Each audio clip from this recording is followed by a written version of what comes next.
Yep, I'm recording this as well. I'm projecting it into the free group, and anyone on this Zoom, I will be taking questions on the chat as we move along. I'm Dr. Brian Polachek. Some of you know me, some of you don't. Some of you know me on the computer. You've never met me. Well, here I am.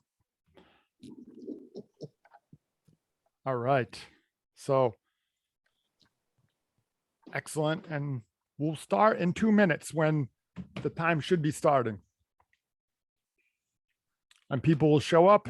Some will come late. Some have already messaged me that they have other things going on. This is a tough time.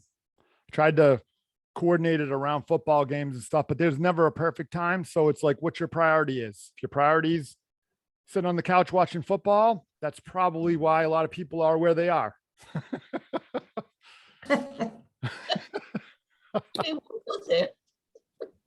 So we'll just call it like it is. And if you guys have any questions as we go along, there's 10 people on here, you could put it into the chat. Let me just make sure it's up on the free group that it's projecting.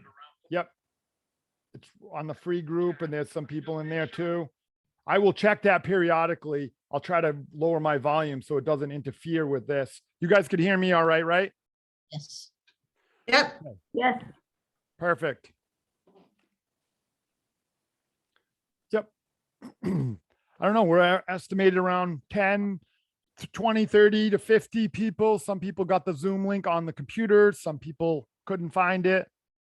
We're just, I'm just happy to have everyone here, and everyone's starting from a different place. Some of the people in here have done intermittent fasting, tried different weight loss things. And I'm going to try to share the screen, and let's see, we'll share that. So we'll share the, here we go. Yep. Let me lower that volume down. Good. So it's not overlapping. And yeah, so here's in the free group. And here's what I'm talking about. If someone's new to this and you're just getting the Zoom link and I sent it to you, under the events section is where you could find out all the different ones. I have a weight loss, intermittent fastings tonight at 6:30. Tomorrow I change the time, 9 p.m. The Inflammation Nation, how we get swollen, how inflammation affects aging, immune system, epigenetics, which means above genetics. That means that, believe it or not, you're not doomed by the genes that you have. Your lifestyle and how much inflammation and toxicity of your body could affect your genes and make you age faster. That's what epigenetics is. And so everything I do in this group is about inflammation and keeping it simple. We start with intermittent fasting and weight loss. Weight loss, to me, the weight loss is a side effect of being healthy. If you've had trouble losing weight, troubles with inflammation, you don't have a weight problem, you have a toxicity or a health problem that you need to address. So what are the three things that cause, I'm changing the name of this free group to the 3T community, which is trauma, toxicity, and thoughts. Those are the three kinds of stress that cause everyone problems. Trauma, physical, you work out too much, you don't work out, you sleep the wrong way, bad posture, auto accidents, football, hockey. Toxicity is what you eat and drink and breathe. And then thoughts is what you think about. All three go in, and that's what causes stress. And if you produce more toxins than you can get rid of, what does your body do? It retains water to dilute the toxins. And guess what happens? That's how you blow up and get tons of inflammation and toxicity. This is what causes people to have weight problems. Now, here's the thing. If you fix your weight problem without fixing your toxicity problem, it's probably going to make you sick. And what's going to happen is that how many people go on Atkins diets and high protein diets and they lose a ton of weight and then they blow back up or they get more achy pain and other problems? It's because you're not addressing the real problem, which is your toxicity problem. It's not it's not just a weight problem. The weight is a side effect. And then the toxicity affects your hormones. It affects your thyroid. It affects your endocrine, your adrenals, and so does stress. And then you get hormonal imbalances, and that's going to be another day. I think that's the third, the Tuesday, or right here, how stress affects your immune system. That's going to be like the third day. That's going to be on immune systems, how it causes inflammation, how to work on, I don't call boosting your immune system. I don't like the word. You don't need to boost your immune system. Your body's super smart. What we need to do is make it get back to normal. Most people's immune systems are suppressed. We don't need to boost them. We need to optimize them and stop feeding our body tons of toxicity and inflammation, which drives, when you get inflammation, your immune system investigates because it thinks like it's something that's attacking it. And what does that cause? That causes your inflammation problem. That's why all your joints are hurt. That's why you don't have cartilage in your knees. That's why you get frozen shoulders. And then when your hips start to rub together, what happens? That inflammation triggers an immune response, and the immune system thinks that something's trying to attack your body. It's friction in your hips, and then it attacks your joints. That's the start of autoimmune diseases. A lot of parasites and bacteria get into the body, like a lot of thyroid problems, they say, are bacteria and viruses that get into your thyroid, and your immune system tries to attack it. That's why they can't fix these problems. What are their solution? The medical world usually gives you a pill to shut off your immune system, but it doesn't fix the problem. Now, what do? Now you invite yourself to other problems and all these other comorbidities. This is where a health program and a health person like myself, I don't treat disease. I don't treat symptoms. There's not a doctor-patient relationship on here. This is let's get to the cause of your problem kind of program, which is make people healthy. There's two trains of thought. The allopathic thought is that germs and genes cause all problems. You're either have born with a member of the unlucky sperm club, we like to say, or that there's too many germs and bacteria and viruses in the world. We have to wage war on it. That's one train of thought. The other train of thought is that we can all coexist and we can be balanced if we live a healthier lifestyle and we bring down inflammation and help our bodies get healthier and more efficient. And so I'm not a believer that you're doomed just because everyone else in your family had a problem, that you're doomed to that. They're showing that if you live most people, it's habitual. It's not hereditary.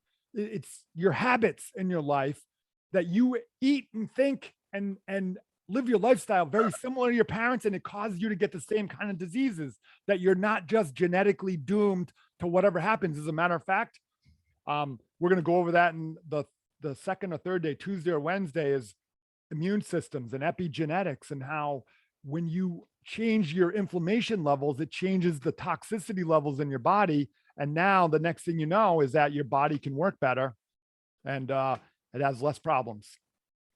So that's some of the things. Let me go through here and, oh yeah. Screen sharing is paused. I don't know why that happened.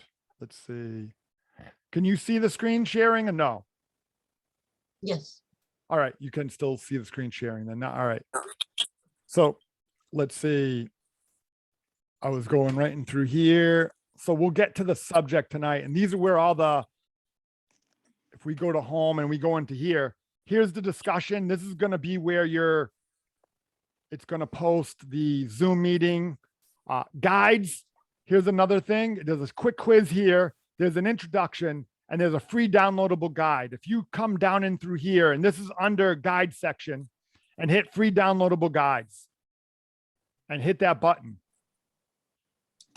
it's going to download this intermittent fasting weight loss biohackery challenge guide. It's going to give you you can download this. You can print that out for yourself. And what this is going to do is it's going to allow you to print it out. We have some tenets of this group. Complexity is the enemy of execution. Keep it simple. Done is better than perfect. You don't have to be a perfectionist. We're all in this together, and be a strong finisher, not just a strong starter. You'll notice we might have 30, 40, 50 people, a ton of comments on the first meeting. And by the last one, there's 5 or 6 people left because people don't stick around long enough for them to get results. And that's been another problem I've seen over the years in being a chiropractor, being a health and lifestyle coach, is that people don't do the work. Consistency will beat intensity. A lot of people, they get too intense and they get burnt out. So in this group, I'm not going to go over all this, but have an open mind. There are some things you don't need anything to do this challenge at all. I'm not trying to sell nothing here, but electrolytes are if you're going to do fasting, they're one of the things that can help you. And I made a concoction of how to make your own apple electrolytes.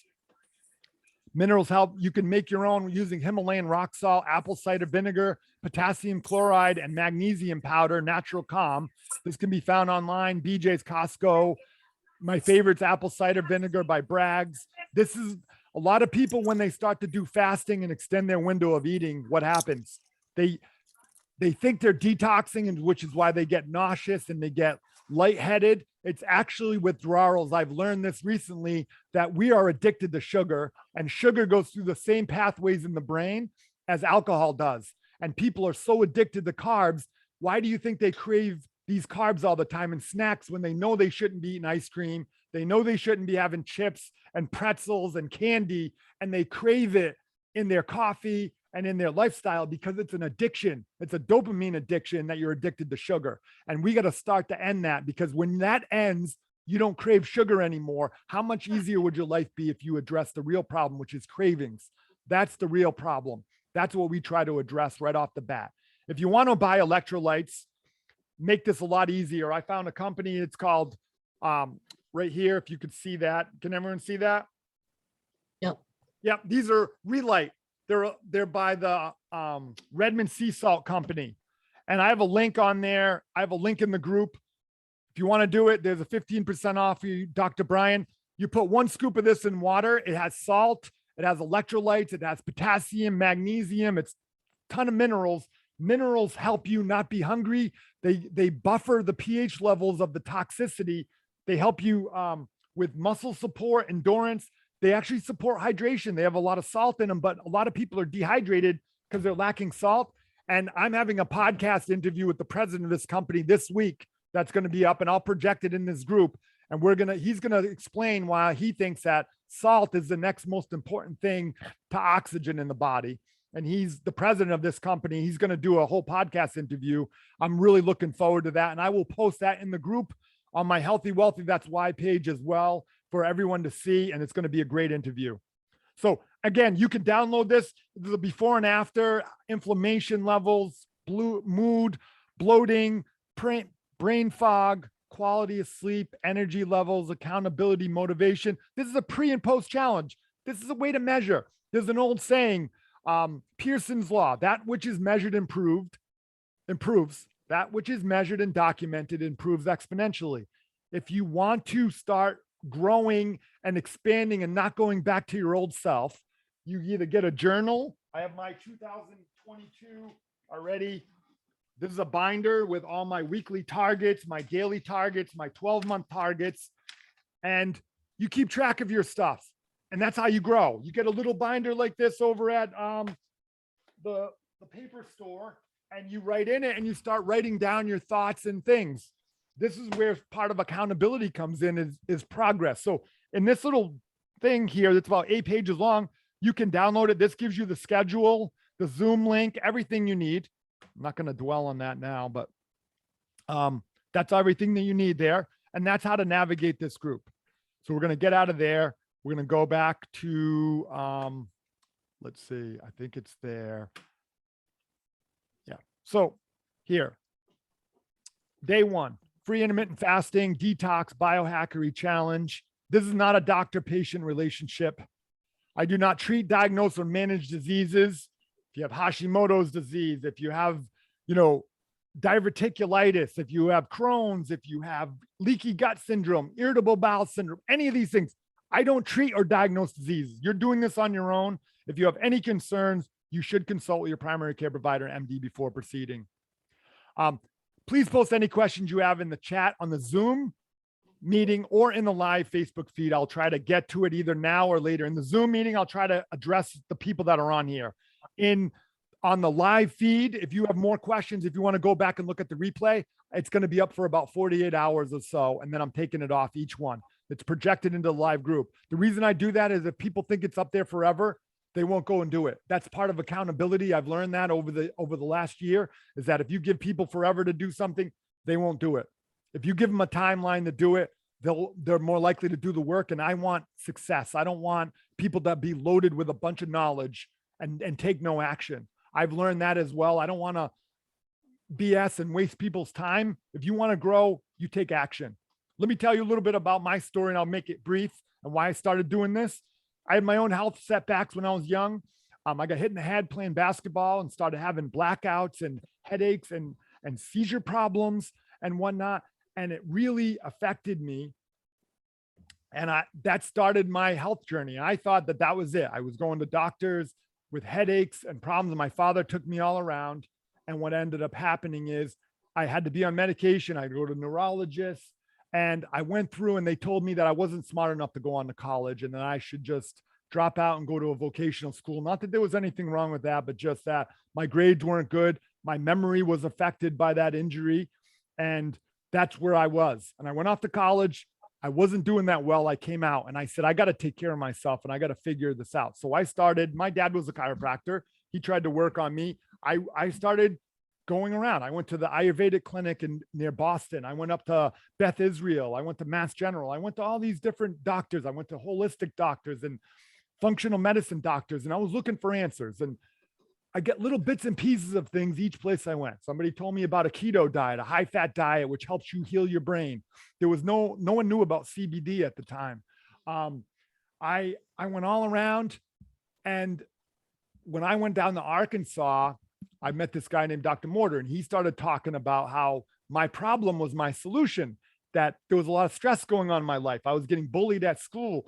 At the time, my mom and dad weren't getting along well, and that my body's injury went in along with some other emotional things, and that was where my problem was. And I had to work on diet, but I had to work on letting go of things that were stressful in my life and my family, that were not allowing my body to heal. And he was very right, because what happened is I got my brain back.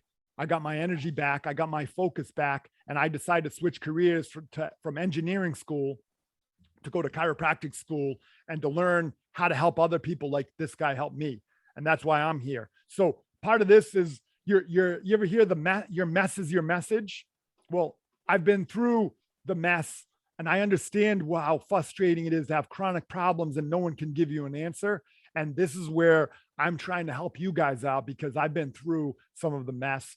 And it's always a journey to go through a mess. And that's why I started doing this. And then I noticed that in my office, patients would get adjusted and they'd help with their headaches and their neck pain and they'd get better. But a lot of times their problem would come back. So my office is adjusting people and getting rid of inflammation, back pain, stress on the nervous system. We treat a lot more than just back pain in my office. We're more of a vitalistic, holistic health office. But a lot of people don't hold their adjustments. Why? Because they have chronic inflammation, because their gut's toxic. Their gut's so swollen, they don't absorb nutrients. And what happens? You're not as healthy as what you eat. You're as healthy as what you absorb. And if you're not absorbing nutrients properly, you're going to be malnourished, even if you're eating all organic, healthy food. That's another secret that nobody's telling people. Half the time, they have digestive problems that's not allowing their nutrients to be absorbed. So they're eating healthy food. They're getting no benefits from that healthy food.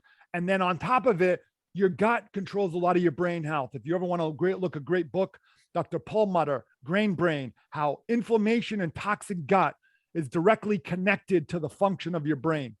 All of your dopamine, a lot of your serotonin levels are all produced in the intestines, and that's what controls mood. Almost everyone with anxiety and depression has chronic gut problems. And what happens is that's where the doctors are going wrong. They're treating their depression and anxiety. They're not treating why they have it. That's why I started this group. And there's a lot more stories than that. But so 2022, new you 2022. This should be called the Do What You Said You're Going to Do challenge, not just getting information. 2022 will not be one with wishful thinking, with doing the same shit and expecting a different outcome. If you fail to plan, you better plan to fail. 2022 will be one with a plan, a system, simplicity, clarity, hard work, accountability, and getting out of a comfort zone and having some kind of a plan to move forward. That's the problem with most people, is they do something for a week or 2 or 3 weeks and I'm not getting results. And they go to the next bright and shiny object and they go buy the next health program or the next weight loss program. And they go through all these different things.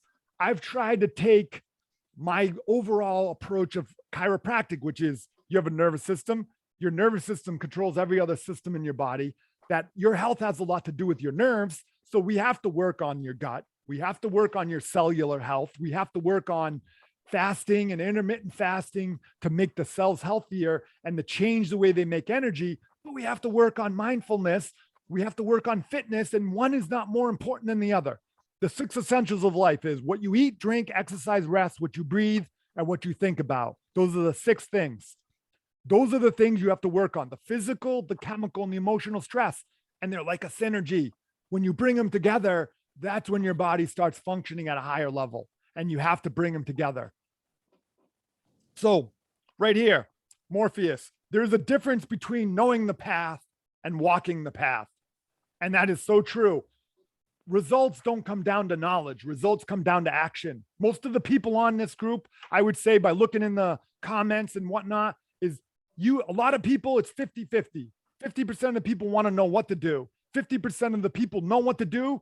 They either don't have a schedule, they don't have a system, they don't have a way to get the results that they want and stay on track. And that's the problem. So the foundation, 3 questions. Who are you currently? Physically, financially, chemically, mentally, spiritually, health, fitness. Anyone who wants to benefit in any of these areas can come to you, because I will tell you that health is wealth. 50% of early bankruptcies in this world are due to medical conditions, not having too much money. And too much, also early retirements, 50% of those are from health conditions. And then people work for 30 years to build all this wealth. And I don't care how much money you have in the bank. And what do? They spend all of it or most of it to try to buy back their health when they lose it, when they get older. And that's the big problem in this country, is that no one's teaching people how to build health and wealth together. That's why I named my page Healthy, Wealthy. That's why. You need to build health and wealth together, and you need a strong why in life to get going. So who do you need to be to get where you want to go? A lot of people, they're not. Who do you need to be? Obviously, you need to be someone different than you are presently, because what you're presently doing is not working. So you need to change things. Maybe you need to simplify. Maybe you need to get that 80-20 rule, which is 20% of what you do gets 80% of your results. You have to focus on the 20% and stop focusing on the 100%. So 20% of what you do might get 80% of your results. I found intermittent fasting gets so much results that it has to be in the conversation of everyone. But then once that gets there, what else next? Well, we have to extend our window of fasting and expand that to bigger, to go to more rotational fasting and get to our first 18-hour, 24-hour, 48-hour, 3-day, and maybe once a year, a 7-day water fast, which, by the way, from what I've read and heard and listened to, when your body's super smart, when it gets an extended window of fasting, what does it do? It starts to look for different fuel sources. What do you think it's going to innately do?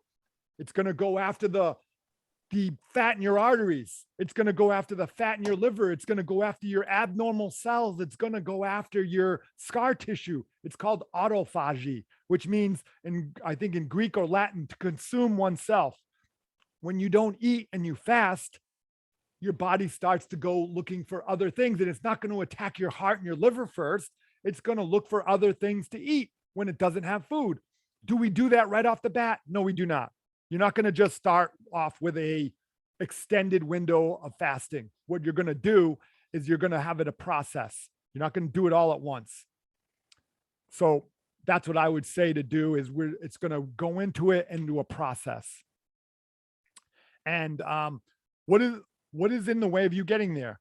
Work, job, is your problem that you don't have enough time? Is it time management? Is it you're too tired? Is it that your cravings kill your success? Is it work? Is it job? A lot of these things can be reverse engineered. A lot of people's problems is brain fog. Brain fog has a lot to do with gut health and cellular health. So the first order of business in fasting is to get rid of brain fog and to reduce cravings so that we're not thinking of that. And that increases your energy production. And then what happens is you can have more energy to do more things. So I want this to be a customized program for all of you. How can I help you more? What do you need more of? Info, accountability. Here is a chance to ask me any question or sort through fact and fiction, diet, insulin resistance, mitochondrial optimization, biohacks, metabolic shift diets, supplements, etc. Last year, I helped over 100 people get on track and stay on track last year. This is a marathon, not a sprint. Problem I have found is people get frustrated with lack of results and they give up too soon. So that's where half the problem is. All right, if you work out at 5:45 a.m., what is your best intermittent fasting schedule? That could be in the morning. So what you can do, that was somebody who just asked that question, Carrie, is what do you do with your best intermittent fasting schedule? Well, there's two trains of thoughts. If you're new to this, the first thing you might want to do is try to go 3 meals a day and eliminate snacking. That's the first order of business, is go 3 meals a day and eliminate snacking, and don't change a whole lot in your diet. And then take 1 meal and start halving your carbs, or eat 1 low carb meal, preferably at night. Why? Because when we sleep, if you have excess sugar in your system, it's going to store it as fat. If you eat more of your carbs in the morning, what are you going to do? You're going to burn it off as the day goes on. So it makes sense from a biohacking strategy to eat, like my schedule is usually I skip breakfast because it's easier for me, because I exercise, I do other things in the morning. So for me, I eat dinner at around, when I get home, around 6, 7 o'clock. And then what I do is I don't eat again until 1 o'clock the next day. Now, there's two trains of thought in that. You could pick 1 meal. A lot of people think that you should skip dinner and eat breakfast and lunch, and then skip dinner. And then if you were working out at 5:45, you'd be at the end of your fast, would you be working out? And now what are you doing? If your blood glucose levels are low and your body needs sugar, what is it going to do if you start working out? It's going to go into your fat cells and start converting those into energy. And what happens? You become a fat burning machine when you work out at the end of your fast. So if you can work out at the last part, in the 15-hour mark of your fast, you're going to get the most benefits, because your body's already going to be low in blood sugar. And what is it going to do? It's going to need to make energy. And what is fat? Fat is stored sugar. So you got to start looking at fat as not this big thing. Fat is stored sugar. So when your body's blood sugar gets low and it's gone through the glucose and the stored glycogen in your liver and your muscles, what is it going to go next? It's going to go into the fat cells. And then it's going to turn fat and convert that into usable energy in the liver with ketones. And this is why intermittent fasting is so cool, and longer fasting. You don't need to do a high fat diet. Everyone thinks that ketosis is a high fat diet. It is not. It is extending our window of eating. Is that you're extending your window of eating so that your body is forced to use a different fuel source. So awesome. Love it. It makes sense. So what do you recommend to eat if you're struggling with inflammation for breakfast? Also an issue is having lactose sensitivity. Well, you want to be probiotics. You want to have some apple cider vinegar and some gut health to try to soothe the gut. Here's the train of thought. What happens when animals in the woods get sick? They don't eat. They innately give their gut a break, because in America, we eat too much, we eat too often, and we eat the wrong foods. No doubt about it. And what we're doing is reprogramming our system to not rely on food so much. So if you get balance, if you eat more sugar than you need, what is your body going to do? It's going to convert that sugar to fat. Why? Because your cells don't know there's refrigerators, and it doesn't know that there's food in your pantry.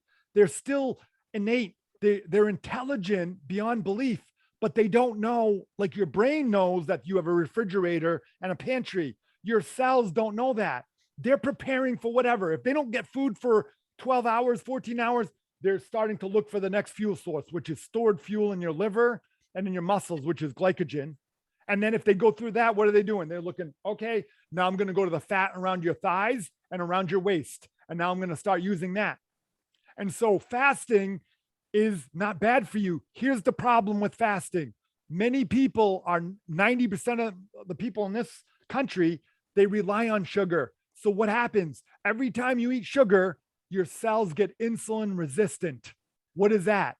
Well, if you keep eating sugar and you keep making insulin, and insulin is the key that opens the door to the cells that allow sugar in, what happens? Eventually you become insulin resistant. So type 2 diabetes, by the way, is not an insulin problem. I'll repeat that. It is not an insulin problem. It's a cellular problem. The cells are not accepting insulin. Your pancreas makes enough insulin. So what the problem is that people don't need more insulin. They need to reduce their insulin resistance at the cellular level by fasting and extending their window of eating so that the inflammation can go down. And that's the problem, is that we eat too much and too often. You bombard your cell with so much insulin. You know, you can only have 5 to 6 grams of glucose in your bloodstream at any given time. And so how much does a can of Sprite or Coke have? About 60 to 70 grams of sugar. So when you drink that, where do you think it's going? If you could have 5 to 6 grams of sugar in your bloodstream at a given time, or else your body will go into a coma, where do you think it goes? Does anyone know? Anyone want to answer in the comments?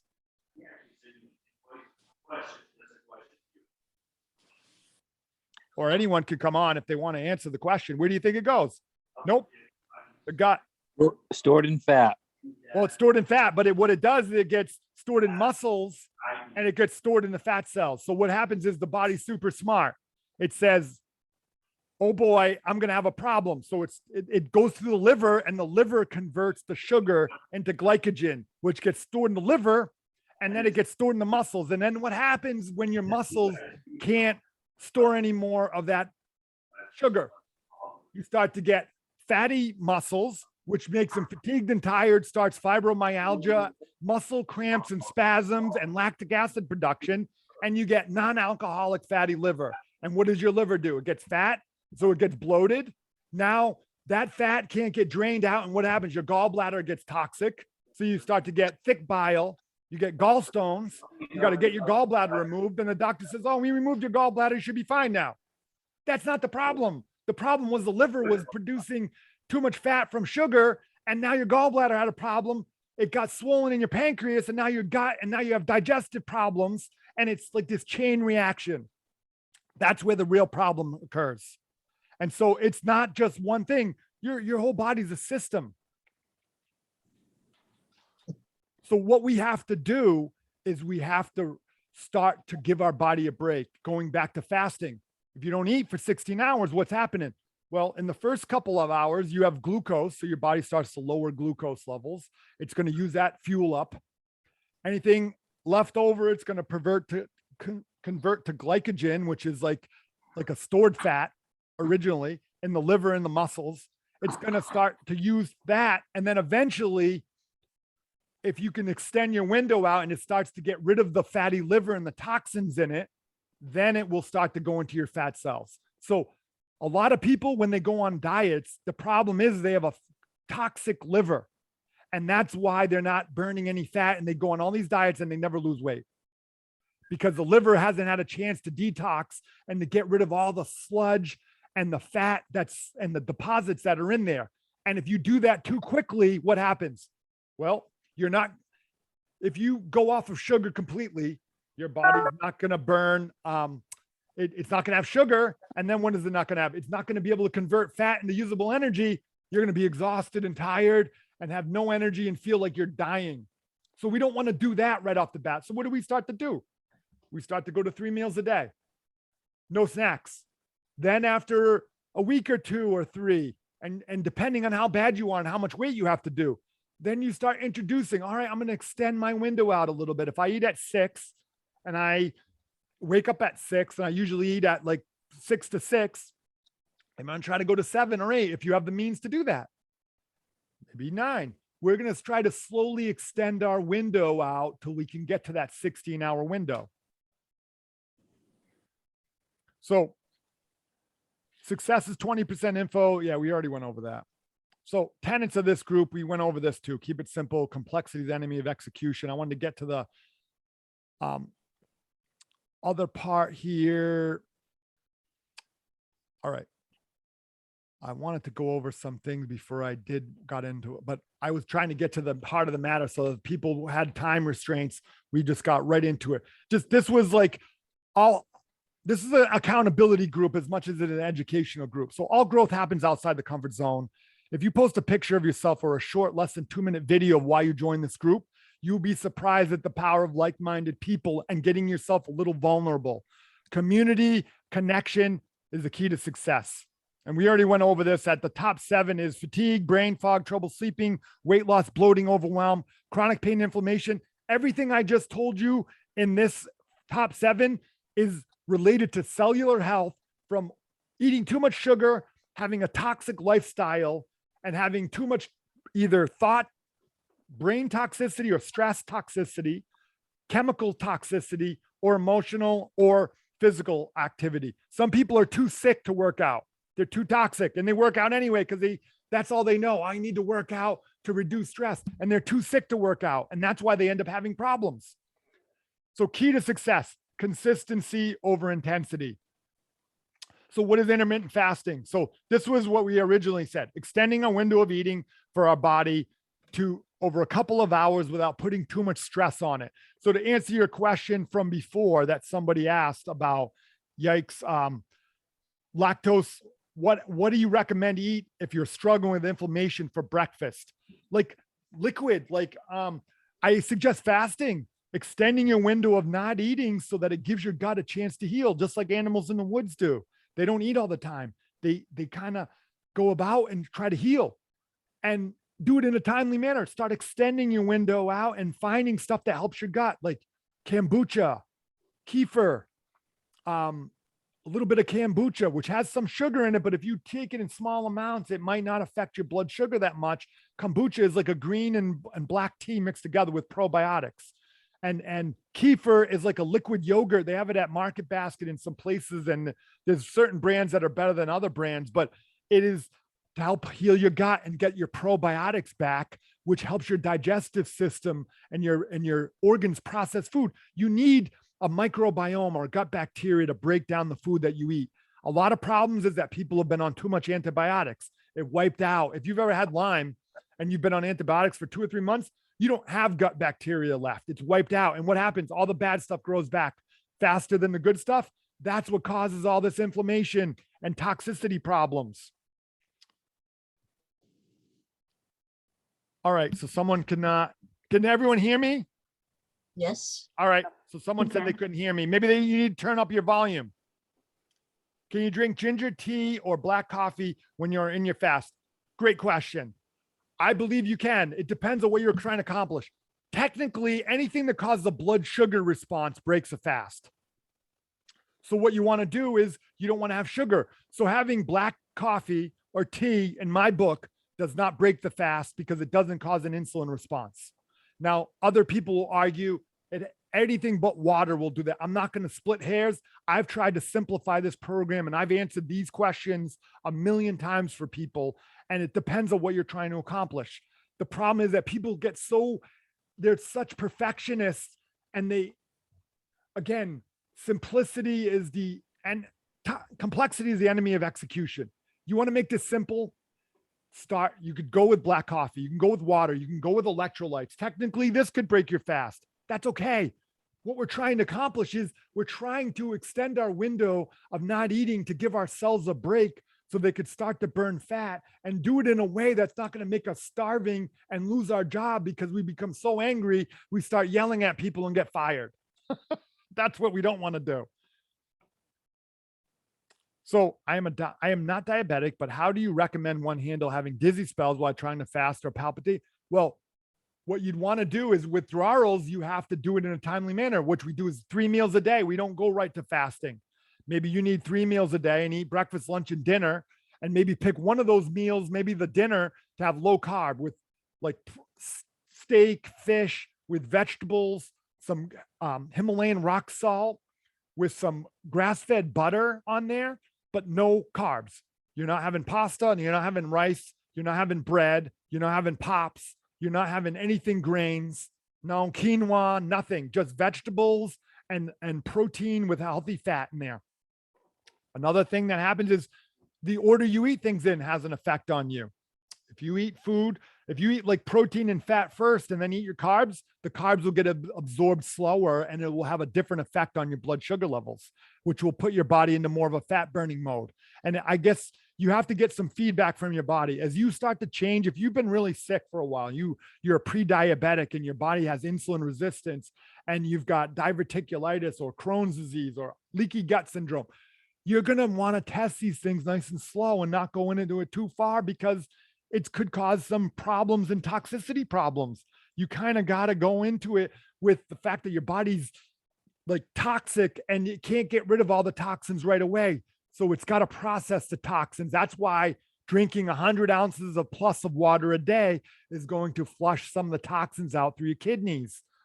Not eating all the time is going to give your gut a break to detox itself, starting to extend our window. So my suggestion is to go to 3 meals a day. Don't even do intermittent fasting right away, and then start extending your window of not eating if you're going to do that.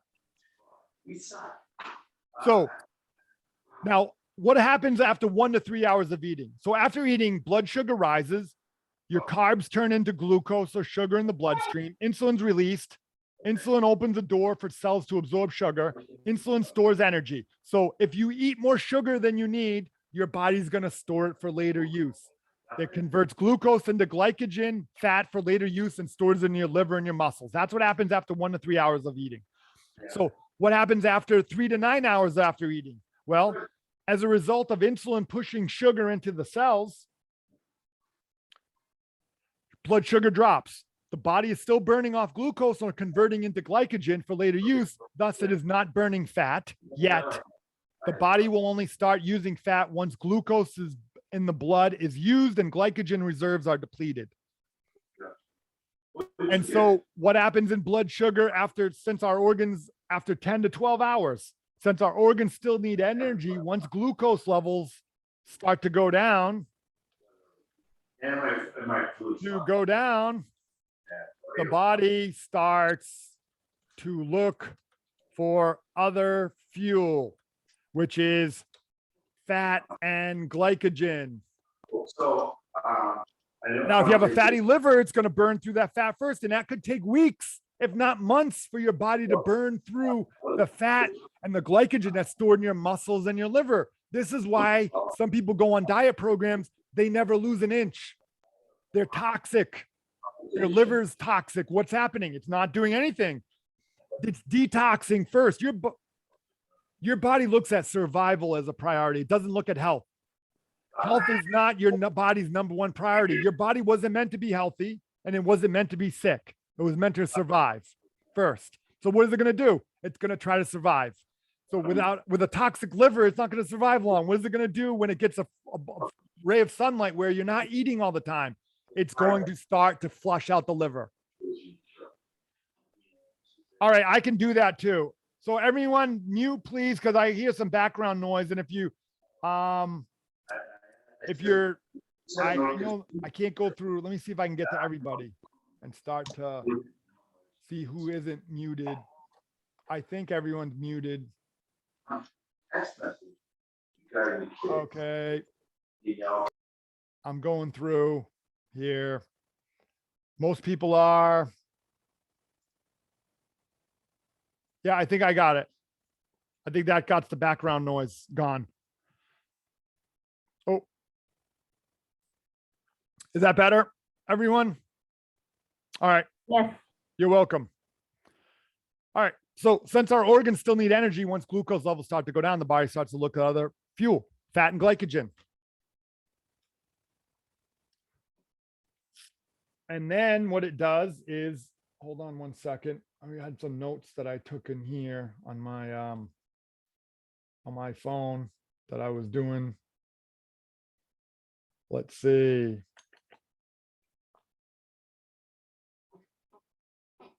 Yeah, after the food has been digested and our body has stopped producing insulin, there's a brief resting period. Then as soon as the blood sugar levels drop, the body has to react. So glucagon. Glucagon is the opposite of insulin.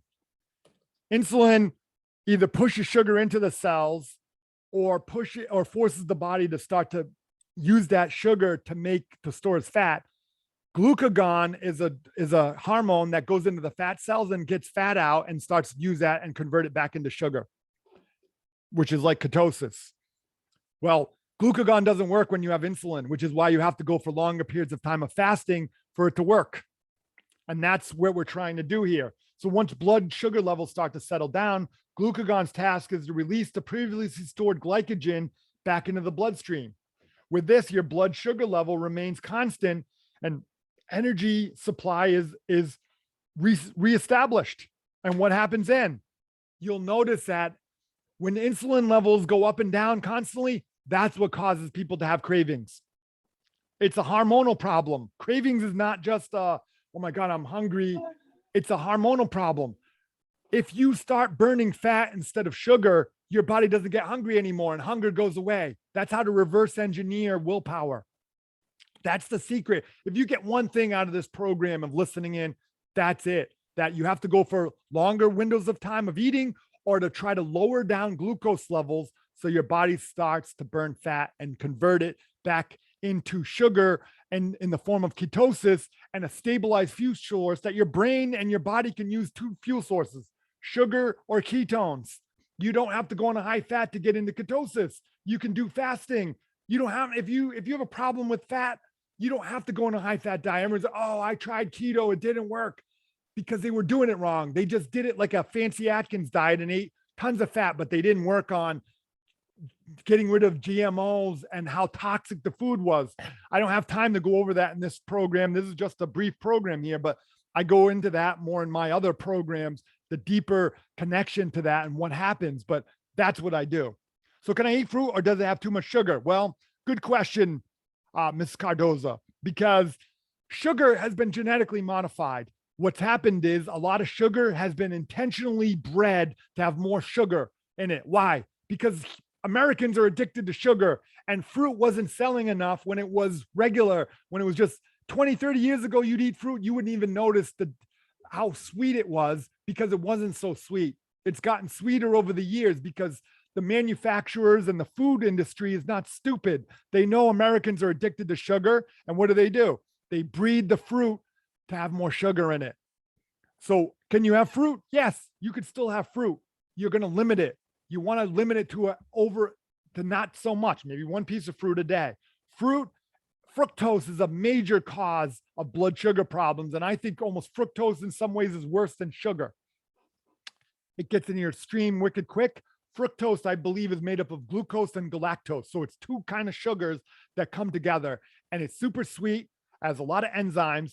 I like more of a geographic diet, which is eat what you can find in your area at the time of year you could find it at.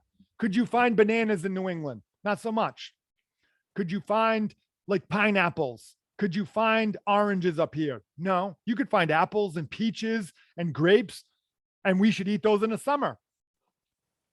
What about organic non-GMO fruit? Yes, it's better for you than the other fruit that's been genetically modified, but fruit still has sugar in it. If you want to lose weight and you want to get rid of that 30, 40, 50, 60, 80, 100 pounds of weight that you have, you're going to have to give up fruit for a while. You won't have to give it up forever. Once you get down to your ideal weight and you start to get balanced, you could start introducing more sugars and your body can handle them better. But a lot of people are so toxic and insulin resistant that they have to give it up for long enough to get the results and then they can go back. So it's not going to have to be forever.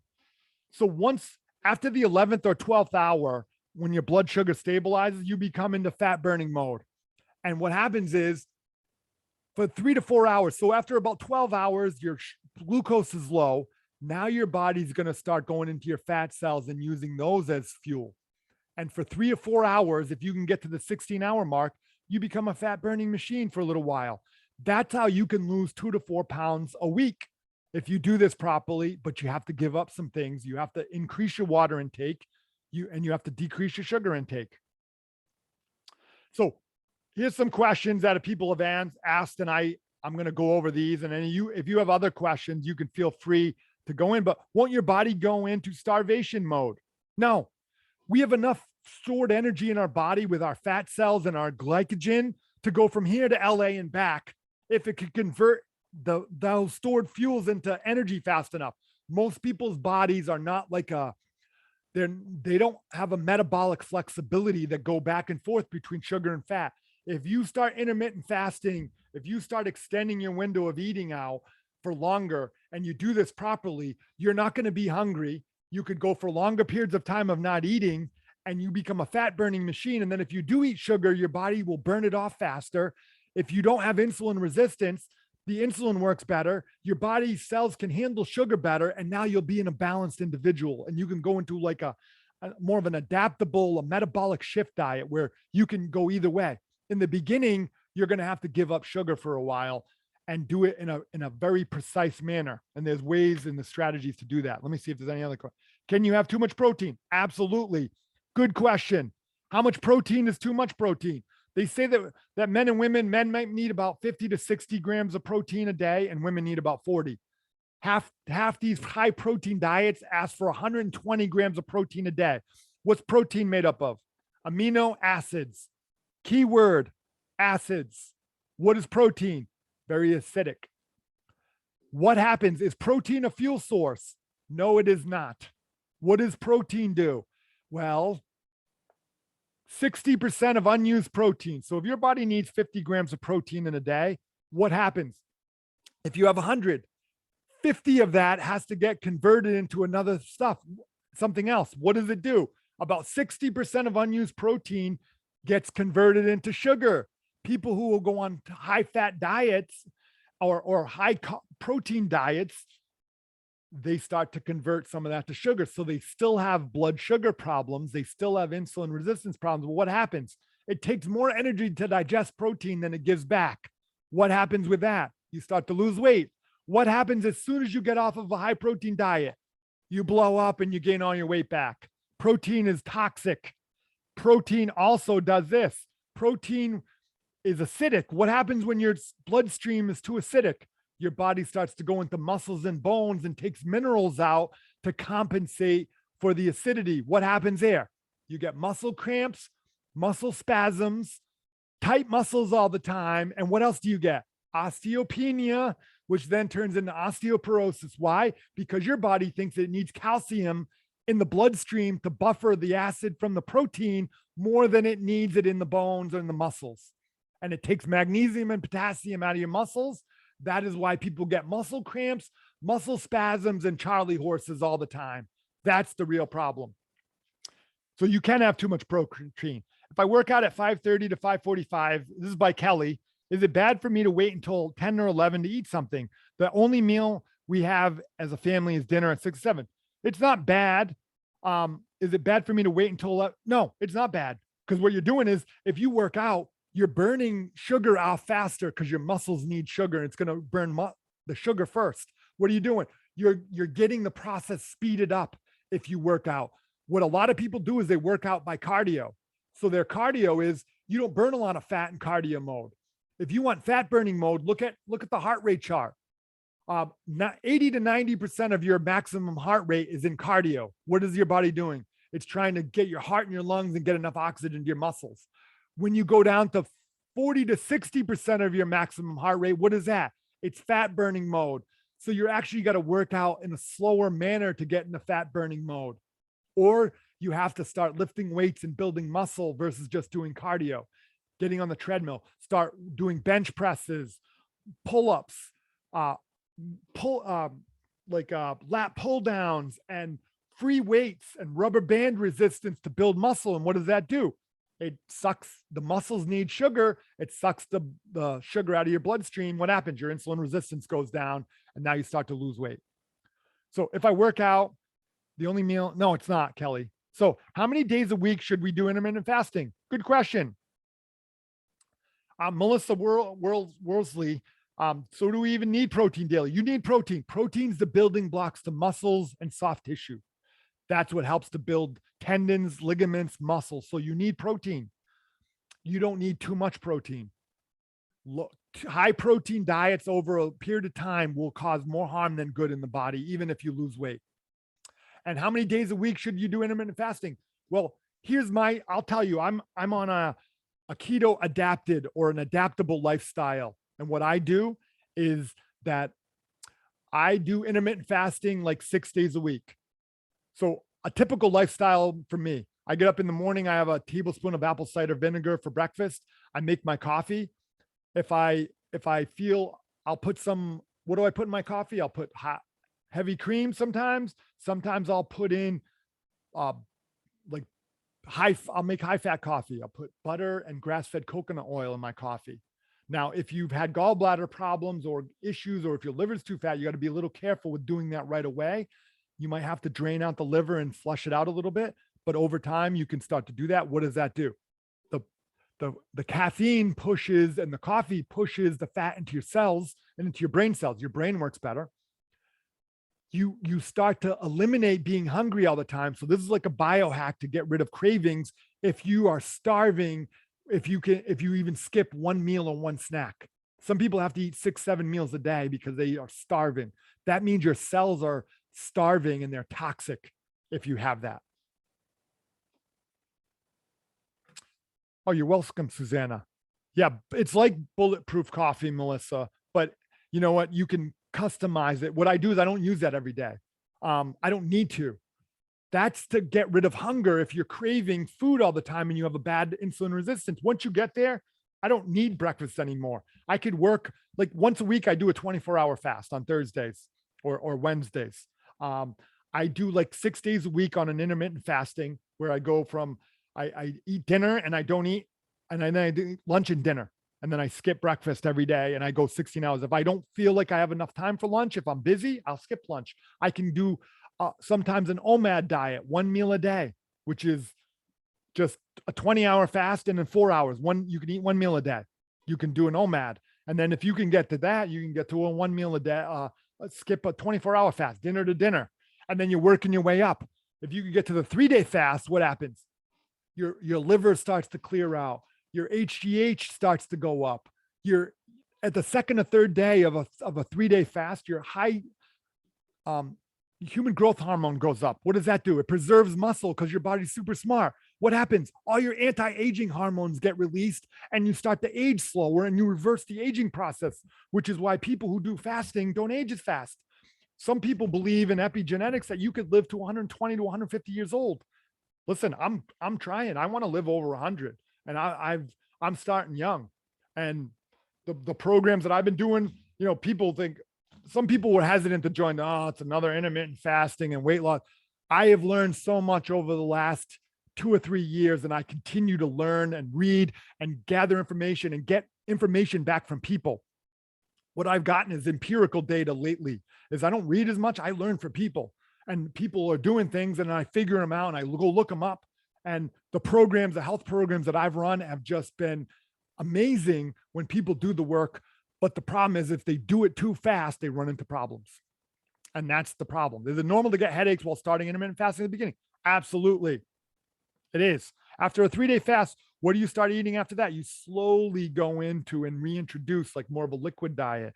You might do shakes. You might do like shakes with chia seeds and hemp seeds and protein. You might do more electrolytes and do it with your fast so you're not so hungry, and get to the longer fasting mark if you want to. So is it normal to get headaches while starting intermittent fasting at the beginning? That's a question. Yes, it is, because you're releasing a lot of toxins that your body's stored up. And these toxins are stored in your fat cells and in your muscles. And when you start burning fat and glycogen in your muscles, you start releasing toxins as well. And that's why people feel like crap. It's a detox and almost like a withdrawal. Like I said, you're addicted to sugar. So you go through withdrawals.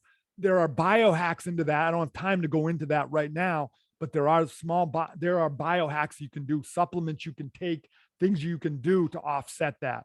I didn't want to get into too much detail about that because I wanted to still go over this. So we went through that. So how come I am so hungry? You're hungry because your body's not getting the right fuel source. And insulin resistance, when your cells have insulin resistance, the sugar's not getting in. And then you go on a low carb diet. What happens? Your body has no fuel. It can't convert fat to energy and it can't convert sugar to energy. What happens? You get toxic and you get wicked hungry. Your body's innately trying to do that. And what is success? Well, success is just starting to maybe go to 3 meals a day with no snacking. Success might be extending your window from 12 hours. What you do is you need to write down what time you finish eating dinner, what time you normally eat breakfast, and start to extend that maybe a 1 hour window, maybe 2 hours, 3 hours, Work your way up to that 16-hour mark. The 16 to 8 hour, there's so many people doing that. That's not the end product. That's not where the big benefits are. That's a milestone. That's like a target. I teach people about targets. I don't like goals. Targets are you hit something. Now, what's the next target? We hit milestones where we try to hit targets. And what does targets mean? We're not done. We're going to the next thing and the next thing. And I don't, weight loss, believe it or not, is the easy part. Keeping it off is the hard part. I know it sounds weird, but so I do a 20-hour fasting per day and then eat from 4 to 8, but I have a selected list of what I eat. All right. Listen, I like to say there's not a right and a wrong. There's a short and a long. There's all different ways to do this. You do it any way you want that works. I teach all different ways, and in biohacking, there's not a set way that works. But along the way, you might want to measure things. You might want to measure your blood sugar. You might want to measure your ketone levels, your hip to waist ratio, your percent body fat. You might want to measure your pH levels of your urine and saliva so that you can see if you're actually getting healthier or not just if you're losing weight. The end product isn't 50 pounds and then gain it all back. The end product is get healthy and get so healthy that you don't want to go back to your old lifestyle, and your brain starts to work better and your focus improves and your immune system gets better and all your chronic pain goes away. And so that you can enjoy your life better. That's the end product, not just the 50 pounds. Some of you might have joined this for weight loss because you've struggled. I teach about that, but that's why my program is not a weight loss program. I am bored by weight loss. I am fascinated by how many people have weight problem struggles, but it's not the end product. It's the accountability. It's the mindset. The end product is when your brain starts to work better, you're a nicer person to be around. Your relationships improve. The way you handle stress improves. The way you act at work improves. Your outlook on things, your lens of which you view things and changes, because a lot of the toxins and the diet you've been on is making your brain angry and upset. And the toxicity is making the brain not work right, which is why people get moodiness and brain fog and anger and all kinds of anxiety and depression. These are hormonal problems driving. They're deeper problems than just diet. But the diet helps to bring down the inflammation, which helps the chemicals make a comeback. That's on the third or fourth day that we're going to be going over that. I think that's on the hormones and the neurotransmitters. That's like Tuesday or Wednesday. It's in the things. So how do you feel about taking an antacid daily? I don't like it. If you need to function, what is the antacid doing? What does stomach acid do? It's your stomach is a sanitation chamber. What does it do? It kills any bacteria, viruses that enter your body through the food. So what are you doing when you take an antacid? You're shutting off stomach acid. What's happening? That's inviting parasites, viruses, and bacteria into your deeper intestines. And then what happens? Now those candida, yeast, E. coli, and all these other parasites and worms and anything else that's in our food, what does it do? It gets into our intestines. What does it do? It says, your immune system can't get me in here. I got an unlimited food supply, especially the way most Americans eat.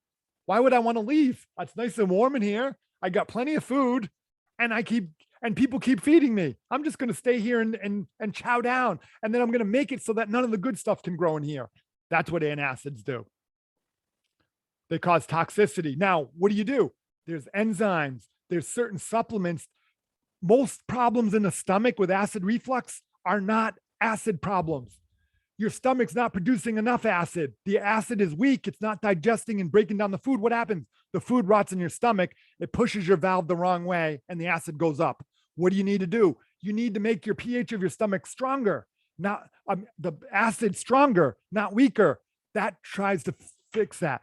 Betaine hydrochloric acid. There's certain supplements. I have them at the office and I can get them. I don't have them at the office, but I can get them. Those are things that you start to do to build stomach acid stronger. And you start taking digestive enzymes and things to help you, tools to help you break down food better. That causes less inflammation and that starts to heal your gut. That's why the stomach has the problem in the first place. So good questions. I love these. Next question. What to expect? Common questions. How much weight will you lose? Some people, if they do intermittent fasting, you've never done it, you could lose. I had somebody lose 13 or 14 pounds in 1 week doing this program. He had a lot to lose. And those first 8, 10, 15 pounds can come off quickly. It's the rest of it that can go slowly. But if you do this properly, 2 to 4 pounds a week till you get what you want, but your body has to go through changes once you get there. And you're getting healthier when your body starts to lose weight. And if you're not losing weight when you go on a diet like this or any kind of modified diet or metabolic shift diet, that means you were more toxic than you thought and your body was getting rid of that stuff. So how much weight will you lose? Isn't fasting bad? Fasting is not bad for you, folks. It is not bad for you. I really like fasting. So how do you get started? What do I need to measure anything? Do I need to take anything? Well, you could start as soon as you want to. The intermittent fasting detox guide gives you, that I told you about from here, gives you some things to do, what to get. Another tool is high fat coffee, improving, measuring. Take a pre-challenge picture or video of yourself. If you really want to get vulnerable, post it in the group. You can measure your weight. You can measure inches if you don't want to measure your weight, around your arms, the middle of your thighs, around your waist, the hip to waist ratio. If anyone wants to come in, I have a BMI and a percent body fat device it's a handheld in the office. Even if you're not a patient, you can come in and use it. Pick 2 to 3 things to measure and keep it simple. And then fill out your pre-challenge questionnaire. Inflammation, feelings, bloating, the pre-assessment challenge. Here's that Zoom link we already went over, and here's the schedule. This is going to be, that's going to be 9:00 tomorrow. My son's birthday is tomorrow. So the Inflammation Nation, how inflammation affects aging. We're going to go over that tomorrow. We're going to go over, I actually updated that a little bit. Let me see if I have it here. Did I put it in here? Yeah. So 9:00 Monday, Inflammation Nation, how chronic inflammation affects pain, aging, epigenetics, healing. Tuesday, 6:30, how stress affects your immune system, how your immune system is responsible for pain. Wednesday, the 12th at 1 p.m., hormones, neurotransmitters, and how endocrine system affects health. Thyroid, adrenals, pituitary, testosterone, estrogen, progesterone, PMS problems, big subject. Thursday, mindset, dealing with stress, adaptability, and accountability. Big one, 1:00. And then Saturday, we wrap it up at around 1:00, bringing it all together. Do the effing work, getting yourself adaptable. I put up some day 1, 2, like little places you could keep notes to work on this. And that's some of the things we do. You can download that in the guide section. Yeah, we eat too much. We already went over this. We eat too much. We eat too often. 2 fuel sources, protein, fats. There's some other things. A lot of these, we went over a lot of these. What causes cravings? We don't need that. This is some of the other hormones that affect hunger. Leptin and ghrelin make you hungry in your stomach. So before eating, your stomach produces this hormone. This was just showing people that hormones have a lot to do with hunger and cravings. And this is leptin and ghrelin in the brain. That leptin maintains homeostasis. It's details. Everything. If you do what I say, the intermittent fasting, extending your window of time, trying to hack into your system of not being hungry, all these things are going to take care of themselves. We don't need to know about the details of this. My old self would have gone into all these details. Nobody cares. Nobody cares. I've been doing this for too long. No one gives a rat's ass about it. What they care about is, how can I lose 2 to 4 pounds? And how can I look great by the summertime and lose 40 to 50 pounds, get my hormones balanced, get my brain fog out, and go. And then what's the next thing? Because let me tell you something. You start doing a diet like this, you better have a next thing available, because you're going to start to make more energy than you need. Your brain's going to start working better. We're going to go over that, how the different brain levels happen. You start to get creative. You start to get your own creative self. You better have the next hobby going, a podcast, a guitar, something, because you're going to have more energy than you've ever had before when this starts to happen. So yeah, and this is a big one. When your body burns fat as fuel, we'll go over this another, but you make 4 times the amount of energy and 30 times less inflammation. Why do you think everyone loses weight when they go on when they metabolize fat, either by fasting or by detox? You become a fat burning machine. So if you aren't available at 1 due to work, do you keep the video up for 48 hours? I do. I am keeping the video up for 48 hours because if people think it's there forever, they won't watch it. I found an accountability, they won't watch it. I'm recording all these, by the way, and the recordings will be available at the end if anyone wanted to have them. Charge a small fee for them. I don't care about that. If you go back in the 48 hours and listen to them, you'll be all set. But if you really wanted them and all the information on them, it's going to be like $29 or something just for them. The reason I do take them off is the accountability part. If they're up there forever, people don't do it. They'll all get to them tomorrow or the next day or the next day. And that's why they're always in the same places they've always been, because they don't do any accountability.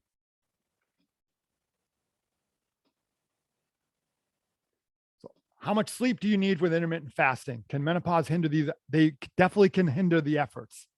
Thank you. I'm teaching during the day, so I'll watch. Yeah, you watch them next. So how much sleep do you need with intermittent fasting? Same amount. You might notice that you sleep better. And then if you start taking in less caffeine, you'll sleep even better. And we'll go over some of the sleep parts and the hormones and neurotransmitters, because what that is melatonin is a neurotransmitter. There's hacks to build more melatonin in your brain. And when you start to do that, you sleep better. When inflammation goes down, all the receptors in your brain work better. You get into a deeper sleep. You might even get into REM sleep easier. All the receptors in your brain work better. All right, whoever came on, you need to mute. Yeah, you go.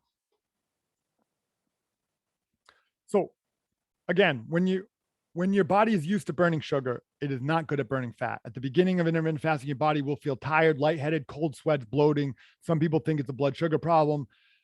We already went over this. It's passed through the same pathways as alcohol. It's actually withdrawals and addictions to sugar. And you will get, with intermittent fasting, reduced insulin resistance, better gut health. You're not feeding your gut all the sugar. Your bacteria and your microbiome will start to balance out, which again affects mood and focus. You get reduced pain, better sleep. Your breathing is better. Last time I looked, melatonin is a neurotransmitter. What are most neurotransmitters and hormones? What's the building blocks to them? Fat. So insulin, testosterone, estrogen, progesterone, serotonin, dopamine, norepinephrine, epinephrine, oxytocin, all building blocks are fats. You start making more of them. And what happens when you bring down inflammation? All the receptors that make your brain work, the swelling goes down and all these receptors start to work better. Mood stabilizes. The gut starts to make more dopamine and you get your mood. It's reverse engineered, folks. This was the 16-8 window. I don't fast every day. Here's why. I'm on a keto adapted diet right now, which is like I intermittent fast every day. I eat lowered carbs twice a week. I have some carbs. I go out for dinner on Saturday night with my wife. I eat whatever I want. I don't look at the menu. Sunday morning, I eat breakfast with the kids, pancakes, waffles, whatever I want. And towards Sunday afternoon, Sunday night, back into Monday, I get back into low carb, intermittent fasting lifestyle up until Friday, up until Saturday. And if we're going out to eat, sometimes I'll fast for breakfast and lunch on Saturday so I can go out and have whatever I want, an adult beverage, whatever I want on the menu, and I don't have to look at it. Some of you aren't there yet. What I'm telling you is the 30,000 foot view, that you don't have to give up carbs forever and you don't have to not do certain things forever. You might not want to go do that when you're going to feel so good. So just keep that in mind. Yes, menopausal women, hormones balance out. Mediterranean women on Mediterranean diets don't have hot flashes. Why? Because their bodies produce less inflammation and toxicity, and hot flashes is hormone imbalance. And what happens is when you eat higher fats, you're making more estrogen and progesterone. And what ends up happening is that your body doesn't go through the symptoms of menopause as much. We will go over that another day. I don't want to go over too much time here. Yeah. If you want those electrolytes, there's a link right there. That's my link. If you use code Dr. Brian, you get 15% off. They have it in all different flavors. They have pre-workout ones. I'm not trying to sell anyone, but these make life a lot easier. These cut down on cravings. They cut down on spasms. We went over that. Lifestyle change is not a diet. It's a hormone and nervous system balancing diet. It helps balance gut. Not easy to do this alone. Accountability. That's why in a group, it's better to do this in a group. And here's the accountability part of this group. Each day I'm going to have a post up that's going to say, check in. tomorrow's date, which is 1/10/22. And I want two things. How long did you fast?